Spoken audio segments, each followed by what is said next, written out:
নৱচৰণীয়া বড়ো কছাৰী নহয় বুলি এতিয়া তদন্ত কৰাৰ পিছত ৰিপৰ্ট দিলে। এই গোটেইবোৰ কৰাৰ পিছত তেওঁ MP যাব আৰু MP যোৱাৰ লগে লগে তেওঁ ক্ৰিমিনেল কেছ হ'ব। আমাৰ কাৰণে ভাল খবৰটো হ'ল যে নৱচৰণীয়া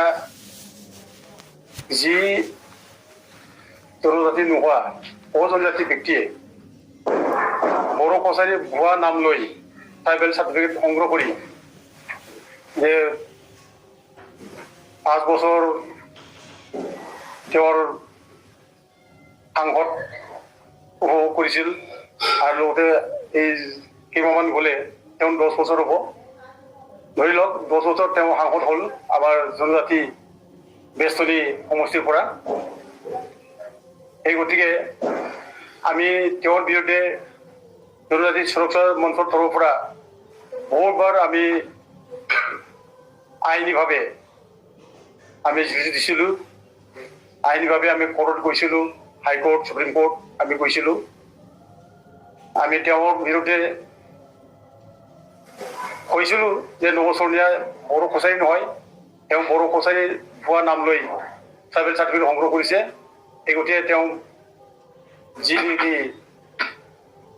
লেগিছদাতা তেওঁৰ ভূমিৰ যেনেকৈ ৰেকৰ্ড, তেওঁৰ দেউতাৰ ছাৰ্ভিচ ৰেকৰ্ড আৰু তেওঁৰ স্কুলৰ যিটো এডমিশ্যন ৰেকৰ্ড, এইবিলাকত গোটেইবিলাক আমি কোৰ্টত জমা দি আমি কৈ আহিছিলোঁ যে তেওঁ ক'তো বড়ো কছাৰীৰ লগত সম্পৰ্ক নাই, তেওঁ বড়ো কছাৰী নহয়, তেওঁ জনজাতি নহয় আৰু চৰণীয়াসকল জনজাতি তালিকাভুক্ত নহয়। এই গতিকে নৱচৰণীয়া ইলিগেলভাৱে আমাৰ জনজাতি সমষ্টিৰ পৰা MP হোৱাটো ইলিগেল। তেওঁ MP চিফ কৰ্তন কৰিব লাগে বুলি আমি দাবী কৰি আহিছিলোঁ, কোৰ্টত চেলেঞ্জ কৰি আহিছিলোঁ। কিন্তু আমাৰ মানে দুৰ্ভাগ্য আমি ফল পোৱা নাছিলোঁ। কিন্তু এইবাৰ আমি বহুত মানে যুঁজাৰ পিছত এইবাৰ আমি চিকিউৰিটি কমিটিত যিটো কমপ্লেইন দিছিলোঁ জৱাহৰলাল বসুন্ধৰী ডাঙৰীয়াৰ হৈ, চিকিউৰিটি কমিটিয়ে এতিয়া নৱচৰণীয়া বড়ো কছাৰী নহয় বুলি এতিয়া তদন্ত কৰাৰ পিছত ৰিপৰ্ট দিলে। এই গতিকে তেওঁ যে বড়ো কছাৰী নহয় আজি প্ৰমাণ হ'ল আৰু বড়ো কছাৰী নহয় বুলি প্ৰমাণ হোৱাৰ পিছত তেওঁৰ MP যাব, তেওঁ MP নাথাকিব আৰু লগতে তেওঁৰ বিৰুদ্ধে এটা ক্ৰিমিনেল কেছ হ'ব। আৰু যেতিয়া ক্ৰিমিনেল কেছ হ'ব তেওঁ যে 10 বছৰ তেওঁ মানে ভাৰত চৰকাৰৰ যিটো সুবিধা লৈছিলে, তেওঁ বেনিফিট লৈছিলে, এই গোটেইবোৰ তেওঁ আকৌ ৰিটাৰ্ণ দিব লাগিব। আৰু তেওঁ যদি এইটো দিব নোৱাৰে তেওঁ মানে আইনী প্ৰাৱধান হিচাপে তেওঁ 7 বছৰ জেল যাব লাগিব।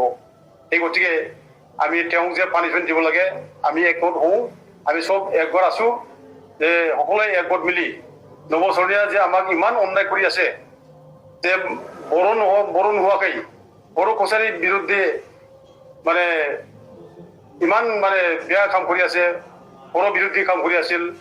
এই গতিকে তেওঁ শাস্তি দিব লাগে। এই শাস্তি দিয়াৰ কাৰণে আমি চব একগোট হৈ তেওঁ যিমানলৈকে শাস্তি নাপায় আমি সিমানলৈকে যুঁজি যাম।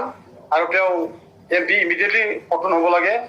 আৰু ইয়াৰ কাৰণে ইলেকশ্যন কমিশ্যনক হয়তো চিকিউৰিটি কমিটিয়ে লিখি দিব তেওঁৰ মানে MP যাতে পতন হয়। আৰু ইলেকশ্যন কমিশ্যনৰ পাৰ্লিয়ামেণ্টাৰী জেনেৰেল ছেক্ৰেটাৰী তেওঁকো ৰিপৰ্ট দিব আৰু পাৰ্লিয়ামেণ্টাৰী মানে স্পীকাৰ তেওঁকো ৰিপৰ্ট দিব। এই গোটেইবোৰ কৰাৰ পিছত তেওঁ MP যাব আৰু MP যোৱাৰ লগে লগে তেওঁ ক্ৰিমিনেল কেছ হ'ব। ক্ৰিমিনেল গভৰ্ণমেণ্টত মানে ভাৰত চৰকাৰৰ বেনিফিট লৈছিলে, এই গোটেইবোৰ তেওঁ ৰিটাৰ্ণ কৰিব লাগিব। আমি ইমানলৈকে আমি তেওঁৰ বিৰুদ্ধে কাম কৰিবৰ কাৰণে আমি সাজু। তেখেতসকলে যে ন্যায় দিছে আমি ধন্যবাদ দিম চিকিউৰিটি কমিটিক আৰু অনাৰেবল হাইকোৰ্ট যে আমাৰ গোচৰৰ প্ৰতি তেওঁলোকে মানে ৰেছপন্স দি আমাৰ অনুক্ৰমে যে নৱচৰণীয়াৰ চাৰ্টিফিকেট কেঞ্চেল কৰিবৰ কাৰণে যে এটা নিৰ্দেশ দিছিল, ইয়াৰ বাবেও আমি অনাৰেবল হাইকোৰ্টত আমি ধন্যবাদ দিওঁ আৰু আমি অতি কৃতজ্ঞতা।